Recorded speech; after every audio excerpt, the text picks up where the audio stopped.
आपके गांव में आज भी 15 अगस्त और 26 जनवरी को तिरंगा नहीं फहराया जाता, इसका क्या कारण है? महिलाओं ने, बच्चों ने उनकी यातनाओं से बचने के लिए कुएं में कूद करके अपनी जान दे दी थी। लाशों से कुआं भर गया था, आज भी वो कुआं है। अच्छा। ठीक जैसे जलियांवाले बाग का जो कांड था, ठीक वही घटना यहाँ पर दोहराई गई थी और रोड के ऊपर लेटा दिए गए। और जिनको आज हम रोड रोलर कहते हैं, उस टाइम का गिरडा होता था, देसी भाषा में बूढ़े आज भी गिरडा बोलते हैं। गिरडा। उस गिरडे को उनके ऊपर से फेरा गया और उनके खून से लथपथ होकर के सड़क का रंग जो है लाल हो गया था। तब से इस सड़क को लाल सड़क के नाम से जाना जाता है।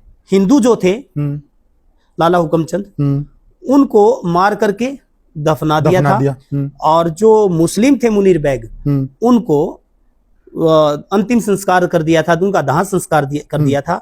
धर्म की आस्था को ठेस पहुंचाने के लिए और हिंदू और मुस्लिम में धार्मिक दंगे कराने के लिए, दरार पैदा करने जो मैं हम करें पहलगांव में जिस प्रकार से धर्म की आड़ में नंगा नाच किया गया, उस वक्त अंग्रेजों ने भी ऐसा ही किया था। बिरदास स्वामी, रूपाराम खाती, न्योणदा जाट का नाम देखेंगे। अच्छा। स्वामी के जो शरीर के चिथड़े थे, मांस के लोथड़े जो थे, वो रोनात में गिरे, जिससे लोगों में दहशत फैली। न्योणदा राम जाट थे और रूपाराम खाती थे, उनको रोनात में आज भी बरगद के पेड़ है, उन पेड़ों पर जिंदा ही लटका दिया गया। और अंतिम संस्कार के लकड़ियां चाहेंगी, इन लोगों को लकड़ियां भी नसीब ना हो, ऐसा कानून बनाकर चले गए अंग्रेज जी। नमस्कार साथियों, मैं हूं आपका होस्ट कुलदीप सिंह पुनिया और मैं लेकर चलता हूं आपको इतिहास की दुनिया।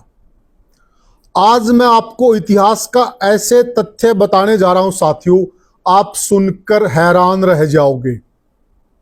हमारे हिंदुस्तान के अंदर आज भी एक ऐसा गांव जो अभी तक आजाद नहीं हुआ है, जहां पूरा देश 15 अगस्त 1947 को आजाद हो गया और एक गांव आज भी ऐसा है जो अभी तक आजाद नहीं हुआ।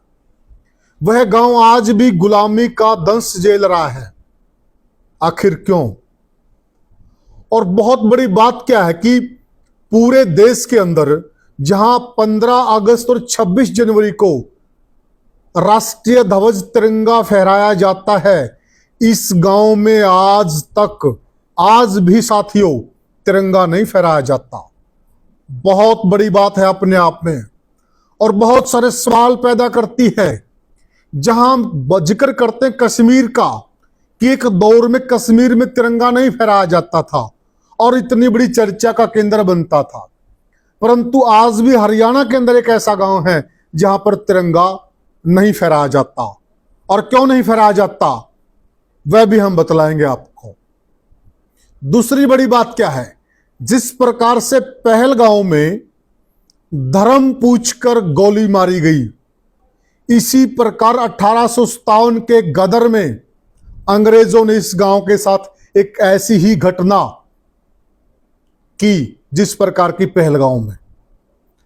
उस वक्त भी धर्म के नाम पर एक ऐसी आग लगाई गई जिसको सुनकर आप हैरान रह जाओगे। और इस सारे विषय पर प्रकाश डालेंगे और बिल्कुल इतिहास की तह तक जाएंगे। हमारे साथ जुड़ गए हैं प्रदीप कौशिक जी। सबसे पहले प्रदीप जी राम राम। राम राम जी, आपको और आपके चैनल के सभी व्यूवर्स को जो है मेरे हाथ जोड़ के राम राम जी। बहुत बहुत धन्यवाद प्रदीप जी। जब हमें आपके गांव की कहानी पता चली, हम हैरानी में पड़ गए, क्योंकि मैं खुद हरियाणा का वासी हूं। मुझे नहीं मालूम था कि आज भी हरियाणा के अंदर एक ऐसा गांव जहां पर तिरंगा नहीं फहराया जाता और आज भी एक गांव ऐसा जो आज तक गुलाम है।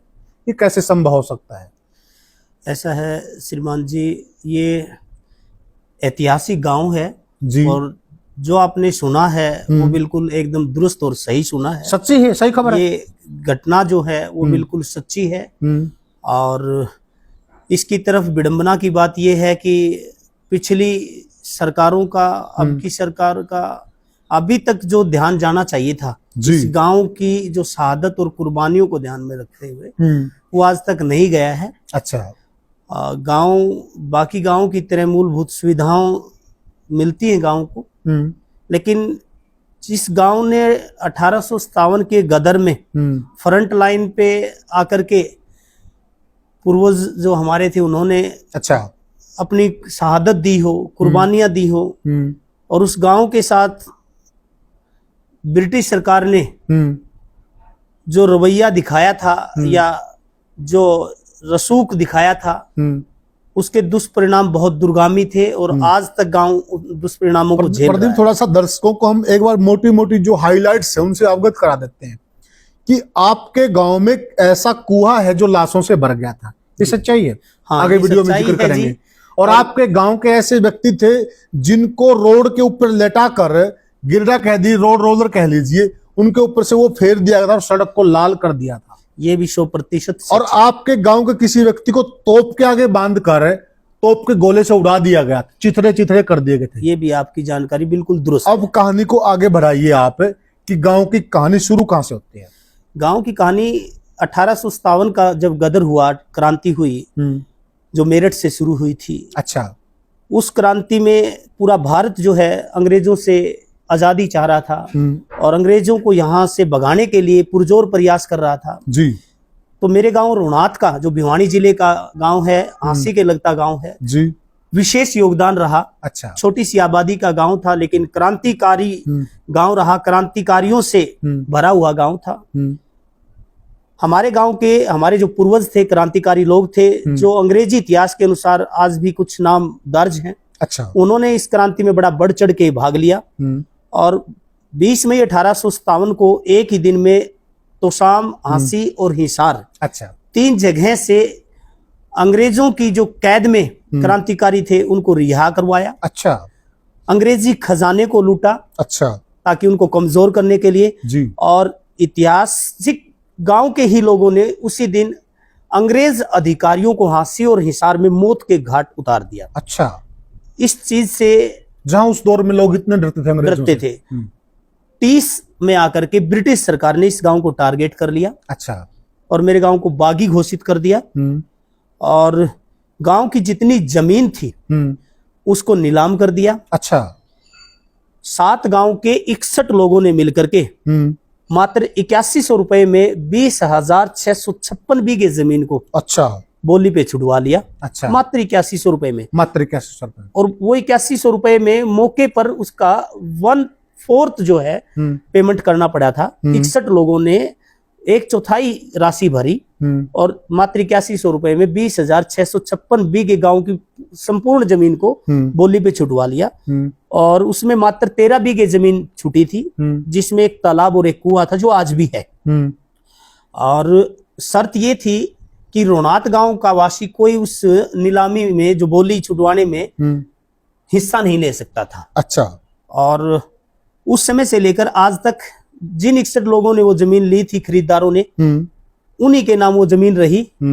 बहुत मेहनत के बाद ठेके पे, पट्टे पे, हाशिए पे जमीन बीज करके हमारे पूर्वजों ने उन लोगों से पुनः हमारी ही जमीन को मोल लेना पड़ा, दोबारा खरीदना पड़ा, दोबारा खरीदना पड़ा। अब सोचिए साथियों, एक किसान आदमी की जमीन इसलिए नीलाम कर दी गई कि उन्होंने आजादी के आंदोलन में हिस्सा लिया और फिर दोबारा से उन्हीं व्यक्तियों से उन्होंने दोबारा से अपनी ही जमीन को खरीदा पैसे देकर।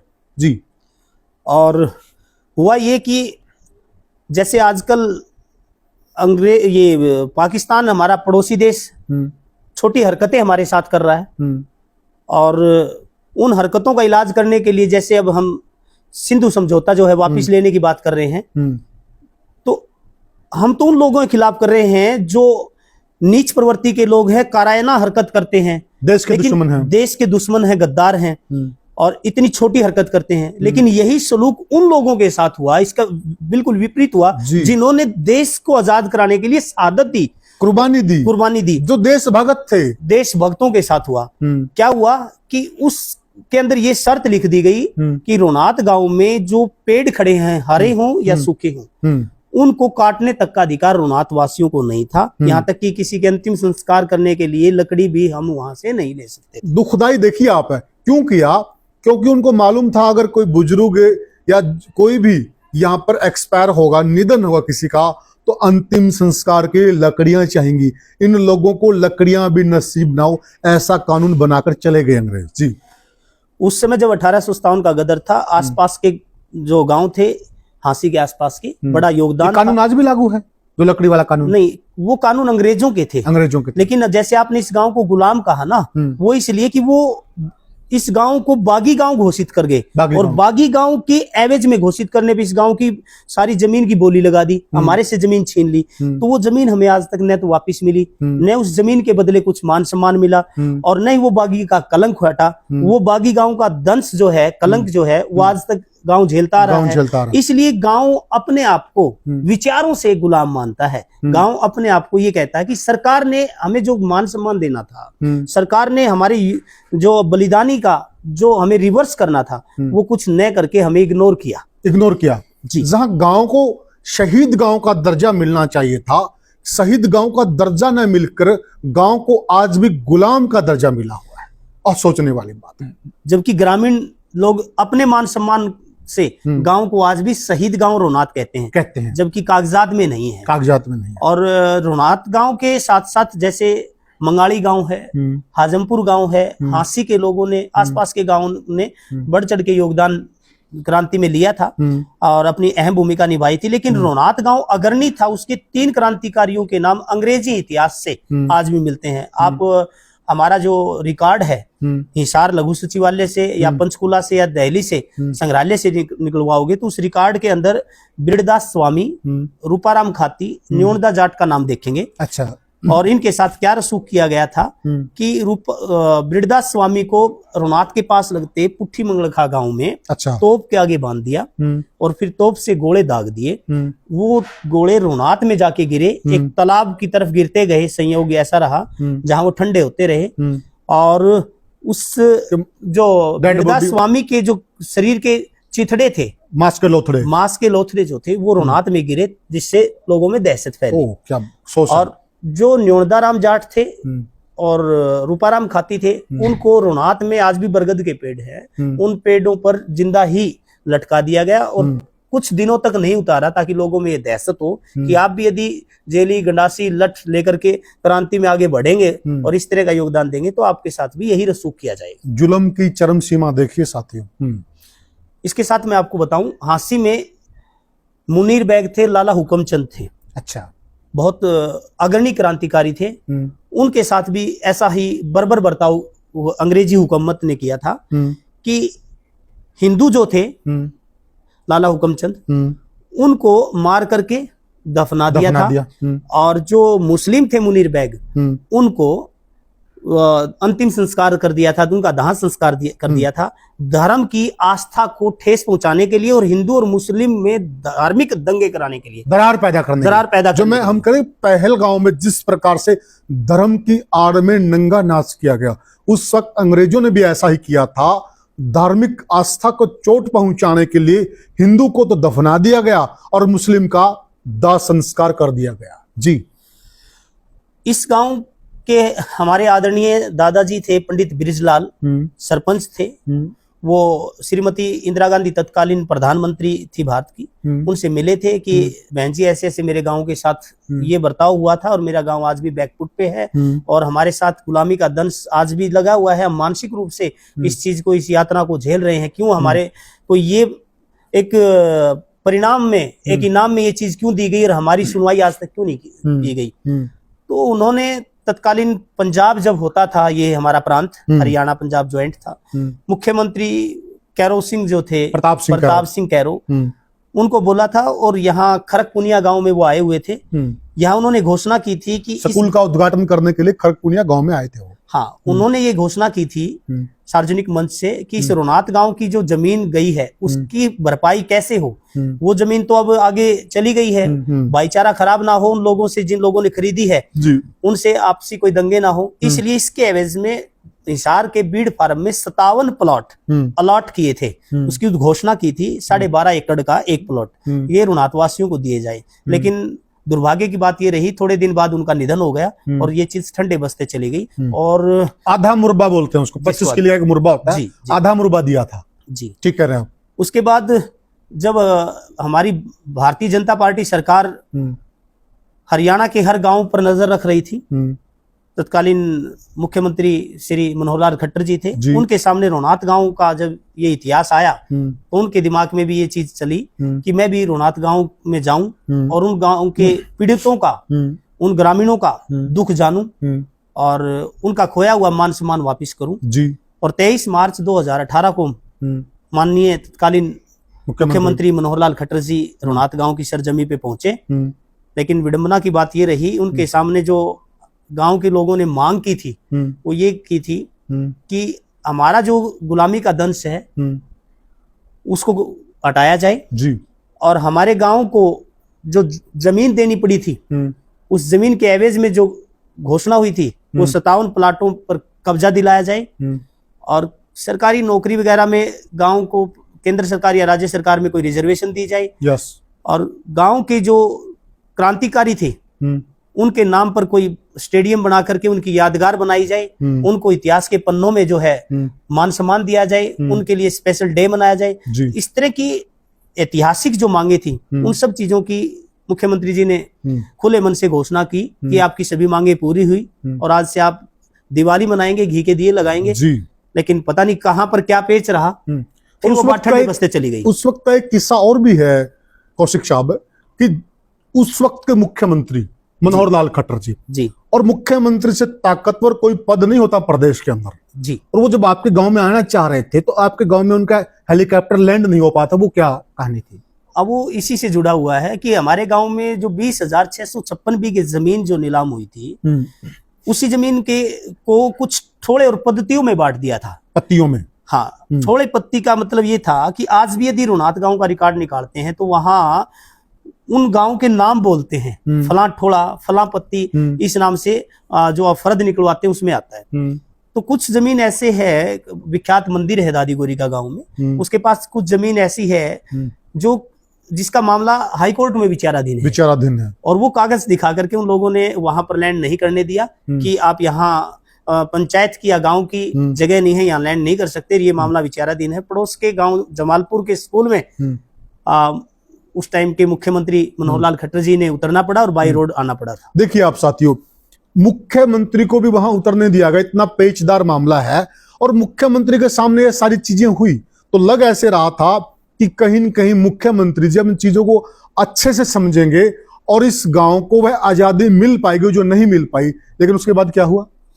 उसके बाद घोषणाएं तो होगी थी, लेकिन वो घोषणा ही रहेगी, घोषणा ही रह गई। जिस प्रकार से अन्य जगह पर घोषणा का क्या होता है आप हमसे अच्छी तरह से जानते हैं जी। ग्रामीण इसकी मांग को लेकर के तमाम ऑफिसों में भी गए, यहाँ तक कि धरनारत भी रहे, और बड़ी बात तो ये बड़े दुखी मन से मैं कह रहा हूँ, हमारे गांव के दलित समाज के 2 लोगों ने इसके लिए शहादत भी देनी पड़ी। 23 मार्च 2018 के बाद 2 शहादत हुई धरनारत होते हुए कि हमारी मांग पूरी की जाए, लेकिन उन्होंने भी अपनी कुर्बानी दे दी और वो चीजें आज भी ठंडी बस्ते चली गई। हम तो ये दरख्वास्त करते हैं हरियाणा प्रदेश की इतनी गुणगान करने वाली जो सरकार है और जो बहुत जीरो स्तर पे काम कर रही है, जो लाल सड़क बोली जाती हांसी में जी, वहां सुनने में आता कि कुछ क्रांतिकारियों को रोड के ऊपर लेटाकर उनके ऊपर रोड रेलर, ये क्या कहानी है? वो 1857 की क्रांति में हुआ था जब हांसी में क्रांतिकारियों को रिहा करवाया गया और अंग्रेज अधिकारियों को मौत के घाट उतारा गया। उस टाइम पे जो भी, जैसे मैंने कहा, रोनात के, मंगाड़ी के, हाजमपुर के, आसपास के गांव के, हांसी के जो भी लोग मिले उनमें रोनात के लोगों की संख्या ज्यादा थी और रोड के ऊपर लेटा दिए गए, और जिनको आज हम रोड रोलर कहते हैं, उस टाइम का गिरडा होता था, देसी भाषा में बूढ़े आज भी गिरडा बोलते हैं। गिरडा, उस गिरडे को उनके ऊपर से फेरा गया और उनके खून से लथपथ होकर के सड़क का रंग जो है लाल हो गया था। तब से इस सड़क को लाल सड़क के नाम से जाना जाता है। जुल्म की हद, जुल्म की, और वो हांसी में है लाल सड़क। अगर कोई भाई आकर देखना चाहता, वो हांसी के अंदर लाल सड़क आज भी मौजूद है। अब उस सड़क का क्या नाम है? लाल सड़क के नाम से ही जानते हैं, लेकिन अभी हाल ही में हरियाणा के ओजस्वी जो मुख्यमंत्री नायब सिंह सैनी जी हैं, उन्होंने एक नायब फैसला लिया है कि उस सड़क को हिस्टोरिकल सड़क का नाम दिया जाए, ऐतिहासिक सड़क का नाम दिया गया है। अभी फैसला हुआ है ये। और पीछे भी हांसी के ओजस्वी विधायक जो हैं विनोद भ्याणा जी ने एक मांग की थी कि सड़क का रंग जो है लाल पेंट कर दिया जाए और इसको एक यादगार सड़क बनाई जाए। और उस पर कुछ काम तो हुआ, वहां पर जैसे जो क्रांतिकारी थे उनके नाम खुदवा दिए गए, स्मारक बना दी गई, उनके नाम का बोर्ड लगा दिया गया, लेकिन सड़क का रंग जो है अभी वो थोड़ा सा कुछ समय पहले हुआ था लेकिन जो चाह रहे हैं कि भाई लोगों को पता चले कि ये इतना हिस्सा लाल क्यों है, जिस हिस्से में लोगों को लेटा करके गिरडा फिरा गया था, तो अभी सरकार इस पे काम यदि जल्द करे तो अच्छी बात है। ठंडे बस्ते ना गिरे कि उसको लाल फिर से कर दिया जाए और इस यादगार पल को लोग देखें तो क्रांतिकारियों से प्रेरणा लें और देशभक्ति के विचारों से वो ओतप्रोत हो सके।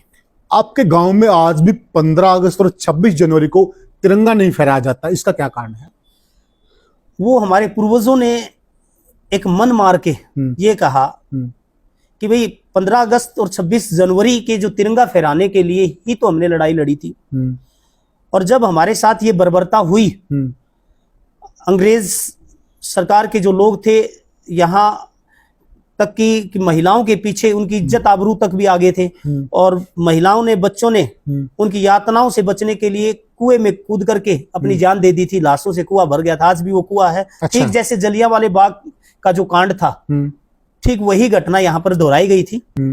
और तो उस चीजों को ध्यान में रखते हुए कि सरकार हमारे को सुने, एक विरोध प्रदर्शन के तौर पे 15 अगस्त और 26 जनवरी को तिरंगा नहीं फहराने का फैसला लिया गया था, और वो फैसला आज तक बरकरार रहा। हालांकि स्कूल जैसे सारे सरकारी जो कार्यक्रम होते हैं, सरकार के आदेशानुसार उन्हें पालन करना पड़ता है, वहां तो फहराते हैं। कुछ समय पहले तक तो ग्रामीण वहां भी विरोध करते थे, लेकिन जो ग्रामीणों में एक उत्साह होना चाहिए, वो उत्साह होने की बजाय वो पुरानी यादें फिर से ताजा हो जाती हैं और मन मार के फिर बैठ जाते हैं। कितने लोग मारे गए थे कुएं में ऐसे?